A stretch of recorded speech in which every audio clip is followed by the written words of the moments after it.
Si Salvador Sanchez, ipinagtatanggol niya ang kanyang titulo sa ikasiyam na pagkakataon. Sa harap niya ay isang hindi kilalang tao, isang 24 na taong gulang na taga-Ghana. Mayroon lamang siyang 13 profesional na laban at dumating siya bilang pamalit sa huling sandali. Si Zuma Nelson, hey, wala na sa laban! Nelson, nakikita ko na agad kung saan nakatuon ang isip niya. Walang nagbigay sa kanya ng kahit anong pagkakataon. Ang nangyari nung gabing yon ay naging isa sa pinakamagagandang laban sa kasaysayan ng featherweight boxing. Anong araw ito? Maraming salamat. Si Salvador Sanchez ay ang kampiyon, hindi pag-aalangan ng featherweight division. 23 taong gulang, 43 panalo, isang talo lang. Si Juana Penera ay may isang talo lang. Naidepensa niya ang kanyang titulo ng 8 beses. Sa loob lamang ng 2 taon, natalo niya si Danny Lopez 2 beses. Matalino siya at marunong samantalahin yon.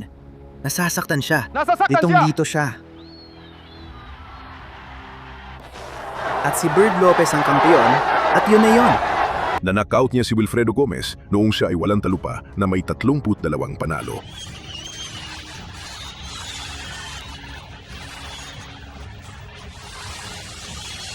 Itinuturing siya. Isa siya sa mga pinakamahusay na pound for pound sa buong mundo at malapit na niyang pirmahan ang laban. Kanyang karera laban kay Alexis Arguello, pero bago yon, kailangan muna niyang depensahan ang kanyang titulo. Sa kabila ay si Zuma Nelson. Isang ganap na hindi kilala sa labas ng Ghana, 13 laban pa lang sa profesional. Minsan pa lang siyang lumaban sa Estados Unidos. Hindi pa nga siya ang orihinal na kalaban. Pumasok si Nelson bilang pamalit sa huling sandali matapos masugatan si Mario Miranda. 2 araw pa lang ang nakalipas mula nang ipagbiwang niya ang kanyang ika-24 na kaarawan. Wala pang 5,000 tao ang nagabala pumunta sa Madison Square Garden nung gabing iyon. Walang may pakialam kay Nelson, pero malapit na niyang baguhin yon magpakailanman. Mula pa sa unang kampana, may ginawa si Nelson na hindi inaasahan ng kahit sino. Walang takot siyang umatake. Walang paggalang sa walang talong kampiyon na nasa harap niya. Tumatama ang mga hook niya, kaliwa mula sa unang segundo at sinundan ng matitinding kanang kamao mula sa likod ng isang agresibong jab. Kanan. Pinipilit niya si Bloody na siya pa rin ang namungguna. Mukhang delikado ang kanang kamao, Larry. Tingnan mo at para kay Zuma Nelson. Mukhang Ang daming suntok ng napakadelikado. kanang kamay. At nagkaroon tayo ng laban dito dahil hindi natakot si Nelson. Kamayan. Pumunta siya dito para lumaban. Nelson sa 124 at Sanchez sa 126. Iniisip ko kung magkakaroon ng epekto ang karanasan kay Nelson dahil si Sanchez ang may pinakamaraming karanasan at si Nelson ay may 13 laban lang. Pagsapit ng dulo ng unang round, isang kombinasyon ang yumanig kay Sanchez. Sumugod si Nelson para tapusin siya gamit ang parehong mga kamay. Nagawa pa niyang mag-shuffle na parang kay Ali sa gitna ng sunod-sunod na mga suntok. Mainit ang mga sinasabi ni Nelson. Ayos lang ang kaunting pampapasikat pero siguraduhin mong lamang ka na. Nasa Tama yan. Belgian range na tayo. At sunod-sunod na mga suntok. Lalo na kung komportable ka. Tama yan. Lalo na kapag gusto mo ang isang Ulit-ulit lalaki kay Nelson tulad ni na Esponga. ipapasok niya ang kanang suntok na buong laban. At simula pa lang, inagaw na niya ang laro kay Sanchez. 30 segundo na lang ang natitira sa Siya ang may pinakamaraming karanasan. 13 laban pa lang si Nelson at 10 doon ay panalo sa knockout. Pero maganda ang ipinapakita niyang laban. kaliwat kanan. Sa ulang mga suntok ni Zuma Nelson. At binigyan pa niya ng konting Muhammad Ali, may konting angas. Nasa loob si El Campeon. Problema. Ang ikalawang round, ganoon pa rin ang nangyari. Si Nelson, na walang pakialam sa reputasyon ni Sanchez, ay paulit-ulit niyang pinapaminti si Sanchez at sinasagot ng mabibigat na suntok mula sa magkabilang kamay. At iyan lang talaga siya. Isang referee, hindi siya ang nagbe-desisyon sa laban. May 3 hurado. Yan ang mga patakaran ng WBC. Para sa akin, magaganda ang mga patakaran yon. Nailagay ni Nelson ang tama ng ilang beses sa unang round gamit ang kanang suntok. Tingnan natin kung ipagpapatuloy niya ito. Ang napansin ko kay Nelson, naghihintay si Nelson na sumuntok si Sanchez at saka siya kumukontra. At ito rin ang nakita natin kanina sa laban. Pero Sa ating panig, kailangan mo talagang mauna lagi. Huwag kang maghintay ng kontra dahil habang naghihintay ka, mas malamang na matamaan ka. isa pang kaliwang hook mula kay Nelson. Magaling na boksingero si Nelson. Hindi pa natin siya nakita, gaya ng sinabi natin, magaling talaga siyang boksingero. Isa siyang mandirigma. Gusto niyang lumaban. Hindi ka naman pumunta rito para lang tapusin ang 15 rounds, Larry. Hindi niya ginawa, pero tinamaan siya ng malakas na kanang suntok ni Sanchez. At hindi siya pwedeng tamaan ng marami pang ganon dahil alam natin na malakas sumuntok si Sanchez. Maraming salamat. Yun ang mga kombinasyon, Larry. Pasensya na. Yung mga kombinasyon na kailangan bantayan ni Nelson dahil bihasa si Sanchez dyan mula sa malapitan. Nagpapakawala siya ng kombinasyon sa ulo na talagang nakakapinsala. Nagpapakawala si Nelson. Pero kilala si Sanchez sa isang bagay, ang kanyang pasensya. Sa simula ng ikatlong round, isang malakas na kaliwang hook ang nagpatuwad sa mga tuhod ni Nelson sa unang pagkakataon. Isang senyales ng kung ano ang darating. Pinapatumba niya ang mga kalaban at hindi pa natin siya nakikita sa Amerika. Karamihan ng mga laban niya ay sa Africa. May isa siyang laban dito sa bansa sa Bakersfield, California. Pero lumaban din siya dito bilang isang Amerikano sa mundo at natalo.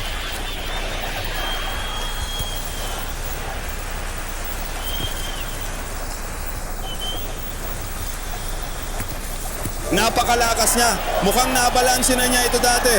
Oh, Pero mukhang napakalakas niya talaga. malakas siya para sa laki niya. Oh, Tama. napakatalino. Nakabigay siya ng maganda ng suntok kay Sanchez. Si Sanchez naman, gumante rin ang suntok. Ano yung Larry? Tinanggap niya at agad siya bumawi at May nakabigay rin ng suntok. sariling libro.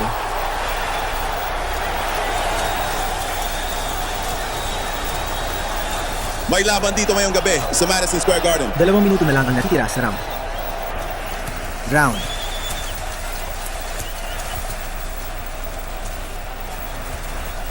Mula, si Don King ay nagpapakita ng magandang palabas. Hindi naging madaling panalo lang ito para kay Sanchez at nagpapakita siya ng magandang laban. Kaya ng bawat boksingero ganyan. Huminto sandali si Nelson. Umatras at ngumiti lang kay Sanchez.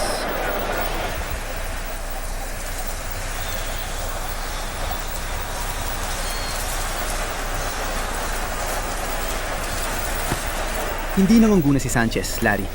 Hindi niya pinipilit ang laban na hindi karaniwan sa kanya. Sa tingin ko, sinusubukan mo ng aralin ni Sanchez si Nelson dahil tuwing sumusuntok si Sanchez, kumokontra agad si Nelson. Kaya sinusubukan ni Sanchez na balansehin ito sa pamamagitan ng paggalaw, pag-atras at paghihintay. Siyempre, hindi pa niya nakikita si Nelson dati. Hindi pa nga siya nakakapanood ng video niya. Kaya hindi talaga niya alam ang tungkol sa kanya. Wala rin siyang alam tungkol kay Nelson, higit pa sa alam natin. Kaya malamang, nag-oobserba muna siya ngayon at nag-aaral. Oh, Sanchez, hindi pa niya napanood kaya medyo mahirap para sa kanya. Walang naitulog kay Sanchez ang panonood kay Nelson sa maikling bidyong pinanood natin. Ibig kong sabihin, si Nelson sa maliit na tape na pinanood lang natin, talagang lumalaban siya agad. Kita ko na yan. Tignan mo ang ngiti sa mukha niya. Ngayon, nakang-iti pa rin siya. Minsan, yan ang kaunting maling kumpiyansa ng 30 segundo. Segundo na lang ang natitira sa round.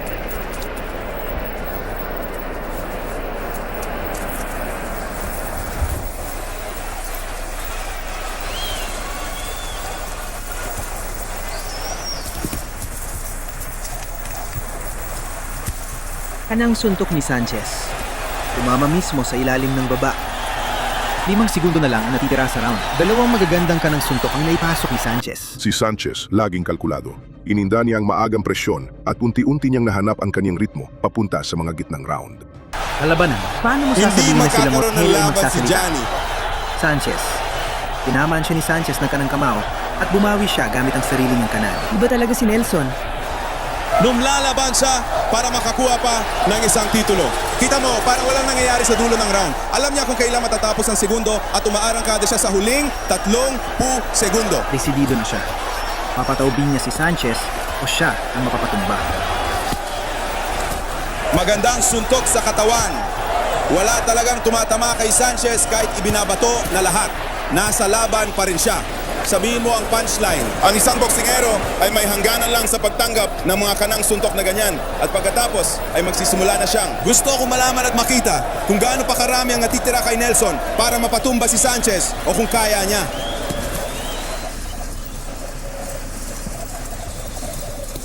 At saka, kung mapapansin mo dyan, maraming magagandang suntok sa katawan ang binibitawan ni Nelson.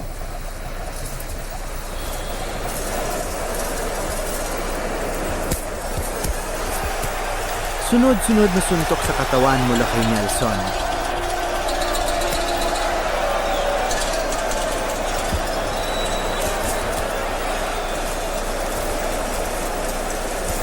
Kung maitibay si Nelson, magiging napaka-interesante panuorin kung paano tatakbo ang laban na ito. Tinamana naman niya si Sanchez na magandang kanang hook. Oo, nasaktan niya si Sanchez.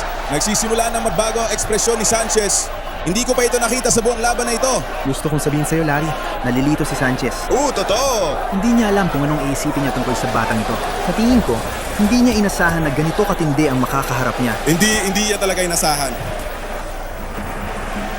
Pero kalmada at kumpiyansa pa rin si Sanchez. Lumalaban siya na parang kampeon. Pero mali ang ginagawa niya na nananatili lang doon at tinatanggap ang mga suntok. Kapag malapitan, dapat palaging gumagalaw ang mga kamay mo. Medyo naiilang si Sanchez at ito ang nagdudulot ng problema sa kanya. Pero tama ang ginagawa niya, ginagamit niya ang jab at umiikot siya. Ito ang dapat niyang gawin imbes na makipagsabayan ng suntukan. Sasabihin ko sa'yo, Larry, mukhang matatalo tayo sa laban na to. Si Nelson, na may 13 laban pa lang, malayo ang mararating niya sa larangang ito kung magpapatuloy siya.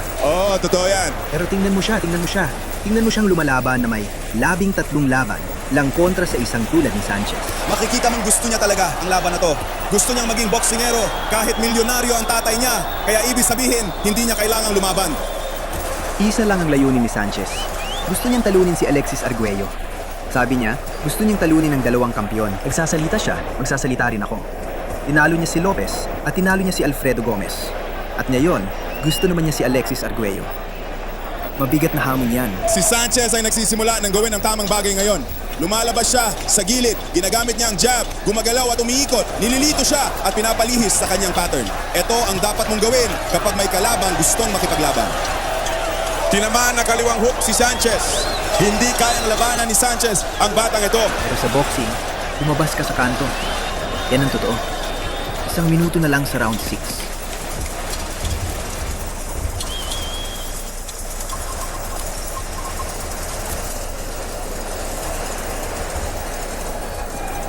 Mukhang hindi maganda ang balanse ni Nelson, pero binabawi niya yon sa determinasyon. Tinamaan lang siya ng 2 kaliwang jab ni Sanchez. Tumigil siya sa pagsuntok, Larry. Kaya naman tinamaan niya si Sanchez ng isang malakas na right hand.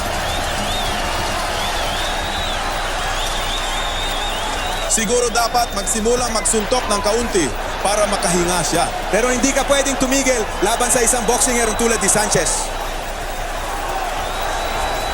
Pagkatapos dumating ang ika-7 round, isang kaliwang hook na perpektong naitiempo ang tumama ng sapul kay Nelson. Delikado siya. Naturuhan niya siya. Isang solidong kaliwang hook at si Azuma Nelson ay delikado. Susubukan ni Nelson na makaalpas dito. Nasaktan siya pero susubukan pa rin niyang makaalpas. Ang bilis! Wala na ako. Gumaksat si Nelson, pero agad siyang tumayo at kinawayan si Sanchez na ituloy ang laban na parang walang mangyaring knockdown. At sumusuntok pa rin siya kahit nasasaktan na siya. Kaya kailangan lang mag-ingat ni Chisora dahil baka tamaan siya ng isa. Kaya ang patumbahin ni Sanchez si Nelson dahil nakatayo na siya ng tuhid ngayon. Ang kailangan lang nilang gawin ay mag-boxing, i-set up siya at darating ng kanang suntok. Parang ganyan lang yon. Hindi natin alam kung gaano kalaking nawala sa kanya doon, Larry. Baka mahina na siya ngayon. Baka marami talaga ang nawala sa kanya. Totoo yan. Pero wala namang saysay na magsugal ka kung hawak ko na ang panalong baraha. Matalino si Sanchez. Dahan-dahan siyang kumikilos. Kita mo, tumayo na si Nelson. Hindi na siya nakayukong ganyan. At kailangan ni Zan na tamaan siya, pero hindi makipagsabayan sa palitan ng suntok.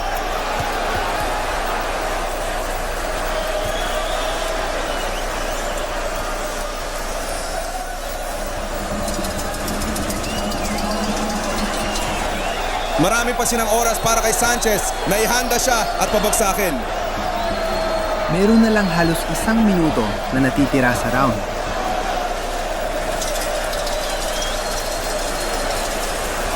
Matalino ang laro ni Sanchez. Hindi siya masyadong sabik.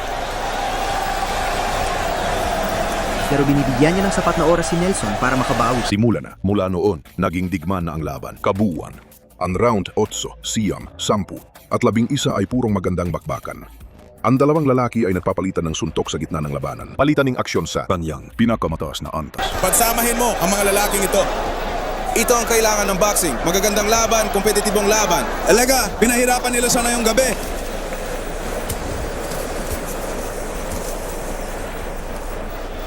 Mas kitang-kita na ngayon ang kumpiyansa ni Sanchez. Yung isa pang profesional, si Larry, hindi nagmamadali. Alam niyang darating din ang tamang oras. Sabi ko nga, hilo-hiluhin mo muna siya bago mo banatan. Nasa ikasiyam na round na tayo. Sa unang bahagi ng laban, si Azuma Nelson ang lamang, pero bumawi na ang kampeon. Ito ang sinasabi ko na dapat gawin ni Sanchez at ito na nga ang ginagawa niya ulit, ang mag-boxing, hindi makipagbakbakan. Wala ulit at tinamaan niya siya gamit yon. Napakalakas talaga ng kaliwang hook ni Sanchez. Nakikipagsabayan si Sanchez sa kanya at nauuna pa si suntok, kaya tumatama ang kaliwang hook niya. At hindi mo inaasahan yung kaliwang hook na yon, Larry. Pwede kanyang tamaan ng kanan. Pareho lang kalakas ang pinsala nun. Kasi nagsimula na silang magpalitan ng suntok at nakababa ang mga kamay ni Nelson at nauuna si Sanchez sa kanya. Pero sinabi rin ni Sanchez na hindi rin siya kayang saktan ni Nelson, kaya handa siyang sumabay.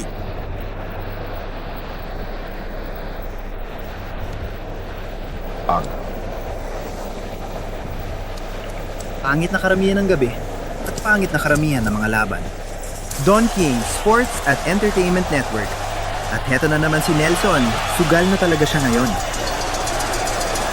Kitang-kita ang natitirang determinasyon niya dahil tinatanggap niya ang mga suntok ngayon. Hindi man lang nabago ni Vanjev ang ekspresyon sa mukha niya. Maayos ang ginagawa ni Sanchez kay Nelson. Ang ganda ng galaw niya, yan ang ibig kong sabihin. Tinamaan niya ng left hook. At ilang beses na niyang naalog si Nelson gamit ang suntok na yon.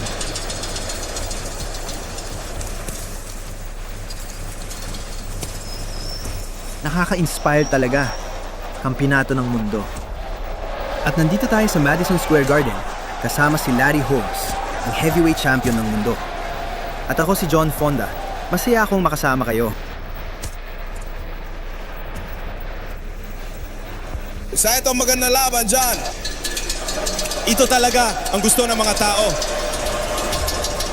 Walang nag-akala na aabot si Nelson sa ika-10 round. Hindi ba, Larry? At ako'y guilty dyan.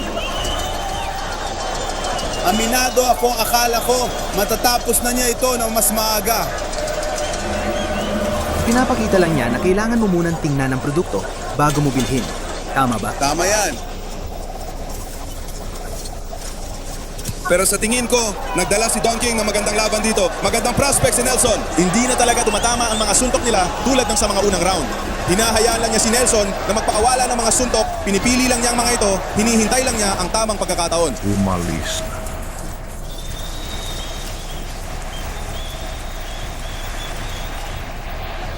Patuloy pa rin si Nelson sa pag-atake. Parang nagpapahiya lang si Sanchez. Binabalik ang sarili para makabawi at makapagpatama ng magandang suntok. Isang pagpupugay kay Errol Nelson na nandito siya sa ika-10 round laban sa isang mahusay na kampeon tulad ni Sanchez kahit 15 pa lang ang laban niya. At heto siya, ibinubuhos ang lahat sa laban. Hindi sumuko kahit isang sandali. Salamat. Isa siya sa 11 anak ng Pangulo. Pamilya. Kailan babalik si Nelson? Balik sa iyo, Larry. Sinusubukan niyang tansyahin si Sanchez gamit ang gulang kamao niya. Tapos na ikapitong round. Si Tony Perez ang referee.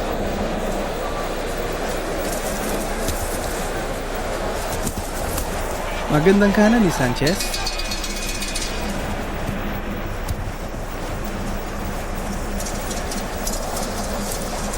Sanchez Vuelta, pinakamataas na pagpapahayag.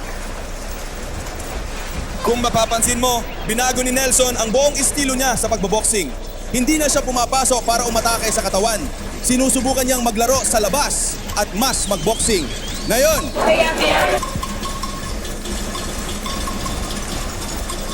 Kumakanta sila. Malaking gabi ito dito, Larry. Parang isang party. oo, tama ka. Yan mismo ang ginagawa nila. Ang fight niya ay nasa ring at ang musika ay tumutugtog sa labas. Gabi ng party sa Madison Square Garden.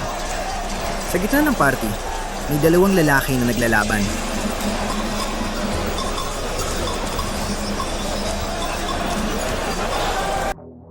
Walang umatras ni isa. Gusto niyang talunin si Arroyo kung mabibigyan siya ng pagkakataon laban sa kanya. Hindi ko iniisip na mangyayari yan, Larry. Kasi sa tingin ko, akit ng timbang si Arroyo. Napaka-ambisyoso niya at pakiramdam ko na kung magtakda ka ng presyo, tatanggapin niya ito. Gusto kong banggitin na sa tingin ko, pang-arap ng bawat boksingero na makalaban dito sa Garden. Iyan din ang sinasabi nila lahat. Dati kaming may teatro dito sa New York na tinatawag na Palace. At lahat ng mga artista ng vaudeville at lahat ng mga palabas ay gustong matanghal doon pagkatapos noon. Halos pareho lang ang ideya. Tingnan mo si Nelson. Sige na. Tinamaan niya si Sanchez ng 3 o 4 na left hook. At pinipilit niya ito, itinutulak niya si Sanchez sa lubid. Mukhang gusto niya siyang patumbahin. Hindi ko alam kung gaano pa kalakas ang natitira sa kanya. Kung sapat pa para makagawa ng ganoon o hindi. Pero tiyak na sinubukan niya. Isang bagay ang ginagawa niya, talagang sumusubok siya. Ibinibigay niya ang lahat ng kaya niya. Alam niya na itong pagkakataon niya at gusto niya ito. 30 segundo na lang ang natitira sa round. Round 1. Nagsisimula na makatanggap ng mga suntok. Si Sanchez ngayon. Kaliwang jab, straight right sa ilong. At si Nelson yata yon. Yung suntok na yon ang napabagsak kay Mars kahit hindi tumama. Nasaktan si Sanchez sa left hook.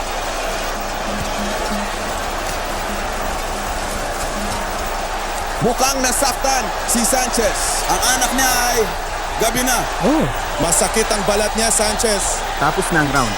Simulan na natin. Para sa round 15 at final. Parehong mga boksinggero ay pagod na pagod, pero si Sanchez ay nakahanap ng tila panibagong lakas. Sabi ni Sek, at nakabuka ang kanyang bibig. Kaya posible na magkaroon siya ng balik sa panga. Tama yun. Nasaktan na naman siya, pero matatag pa rin siya.